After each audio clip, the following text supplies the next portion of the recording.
Hello everyone, and welcome back to the channel. This is Dr. Aine. Hello everyone and welcome back. And I'm Mr. Elephant. In the news lately is the shock and cluelessness position of various news organizations and broadcasters who seem not to understand most Americans are displaying happiness upon hearing that the American women's national soccer team was eliminated in the round of 16 in the 2020 Women's World Cup against Sweden. The US team, who were the returning champions, would lose during the penalty kicks, with the result being 5-4. With many pronouncing this as the women's worst ever finish according to the team's history. Megan Rapinoe would miss the penalty kick to win the game for the US team. It has been reported this was Rapinoe's last national game as she is retiring. So why all the hate for the women's national soccer team? I can tell you several damn reasons why people are overjoyed with these damn women's teams losing. Oh, please do tell. The first reason, and the most simplest one, is that it's a bunch of damn women. Mr. Elephant, come on now. But it's true, damn it. Nobody gives two shits about bitch cup sports. What? Cut! What? What did I say? Cut! Damn it, I said cut! How dare you cut me off? Cut! When I'm saying what everyone is thinking. Who the hell wants to see a bunch of die running around, chasing balls all around a shaggy grass field? Come to think of it, you would think such man-hating bitch cubs would avoid any and all kinds of balls anyway. And then 5, 4, 3. Shh. A fat elephant's ass. You're gonna cut me. Action! Damn it, I said bloody action. Many have stated the team had driven a division between themselves and the fans with all of the drama occurring off the field regarding their legal fight to sue for equal pay. YouTube commentator Nate the Lawyer has done an extensive and marvellous job in providing in-depth facts of the case and how the women actually were being paid more than men and were trying to receive a type of extra pay. A link to Nate's YouTube clip will be provided in the description.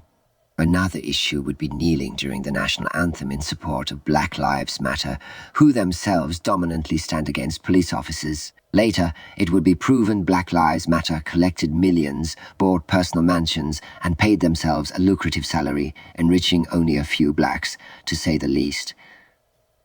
For viewers who may forget the origins of sports players kneeling for the national anthem, it was kicked off by an NFL bench warmer player known as Colin Kaepernick, who stated it was his way of showing his support for BLM and the people in the black community regarding police brutality. His action would set off a tidal wave throughout professional and national sports teams, with players and coaches kneeling during the national anthems, putting the word Black Lives Matter on their jerseys or the name of dead black people who were said to be victims of police brutality.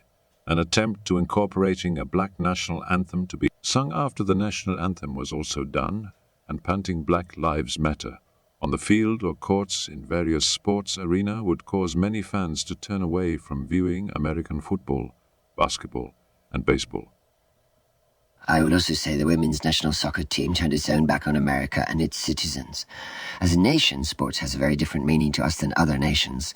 Many foreigners always talk about how our sports have such national or patriotic pride. This is due to the historical event of our Civil War. You see, Lincoln. Others wanted to punish the South and the Democratic Party. President Grant, general of the Union Army at the time of the war, wanted to disband the Democratic Party and try all Confederates for inciting rebellion and waging war against the nation. No, said Lincoln, we must reunite. We must become one nation again and hold no grudges. Many things were incorporated to reunify the nation, one being the sport of baseball. Teams of Union soldiers would play against Confederate soldiers, each winning by home runs or added bases. Yet, no matter who won, both sides at the end would shake hands, saying good game, and leave in peace. In the 1940s, racial division in the nation was at its height, and no one could see any way to undermine it. The game of baseball, along with film and radio, would again become one of the most powerful tools that would further our unity as a nation, playing a pivotal role in breaking down our racial barriers when baseball signed the first black man to play in the Major League.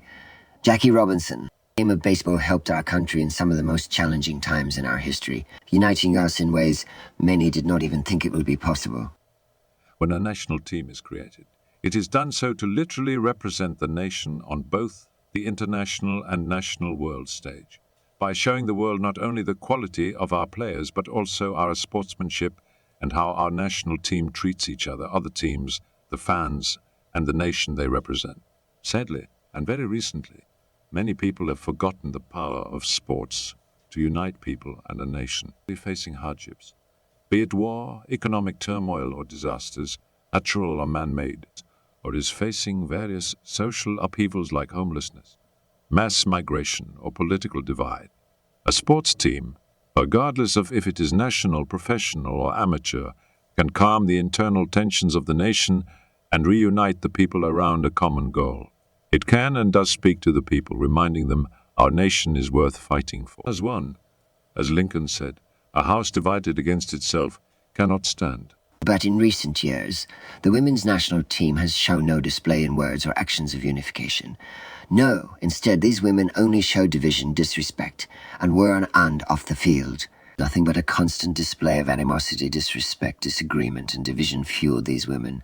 They were at war with so many.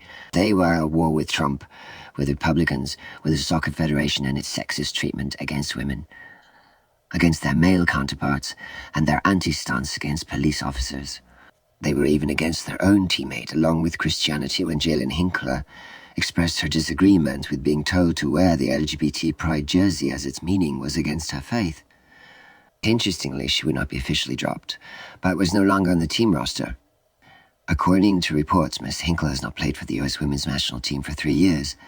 The reason, according to her coaches, was that Hinkler played poorly. The team itself would take on the political party's view of the Democrats, thus waging further war on misogyny, racism, by kneeling during the national anthem, and homophobia, which included attacking biological women's sports. Hazapinoe would give her full support for transgender men to play in women's only designed sports. I saw no such thing with this national team. All it showed was we as a nation are in constant war with one another, and we must remain enemies. No, I would rather cheer for a losing team in love with its country that stands and sings its anthem with pride. There is no wrong in acknowledging some issues remain, but they must also emphasize we Americans are reasonable people, and will constantly work and strive for the best, because it is what we all want. Yes, I would cheer for that team. Then for a winning team that flat out says it hates the very nation they are representing, aids in sowing division within our nation, and disrespects its people and our soldiers. Plus, and this is still the number one truth, there are damn women. What? Again? Thank you all Cut! Damn it, cut! for stopping by at Elephant in Day Room. Damn it, how many times do I have to tell you to watch your damn... Told you not to say shit that will get us pinched for saying it, but no. You just think you can say whatever comes to your damn This is peanut Dr. head. Aine, and I'm Mr. Elephant. That pipe better have damn tobacco in it, I swear to God! We will see you next time. Be good.